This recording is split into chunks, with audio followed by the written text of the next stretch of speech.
A rare moment of criticism directed toward Israel from the U.S. State Department Monday. It's simply not the way that partners and allies treat each other.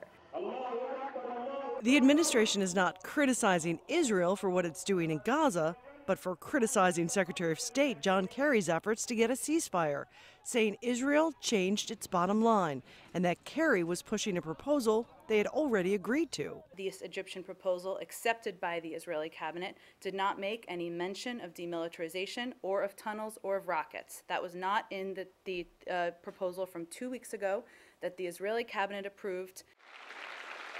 Israel's ambassador to the U.S. made clear at a gathering of Jewish leaders in Washington, Israel will not change course. Israel will destroy the tunnels we have found, and we will not stop until that job is done. Prominent writers close to Israel are starting to warn its leadership it could be on the verge of losing the support of the American people.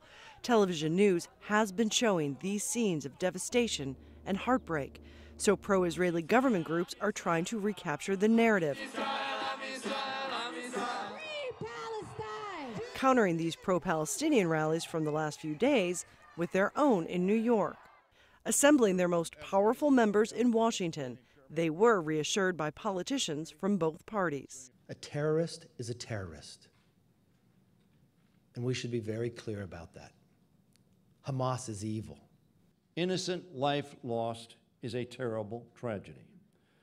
And in this case, there must be no doubt who bears the responsibility for civilian deaths, and that, of course, is Hamas and its sponsor, Iran. The Obama administration sent the National Security Advisor, Susan Rice, to speak. She promised to double the funding for the Iron Dome missile defense system in 2015 and to send an additional $220 million this year. She called for a ceasefire, but she didn't call on Israel to make concessions to get one. Stop the bombing, stop the killing. The only criticism of Israel's actions in Gaza was from the sole protester who briefly interrupted the speech. Patty Culhane, Al Jazeera, Washington.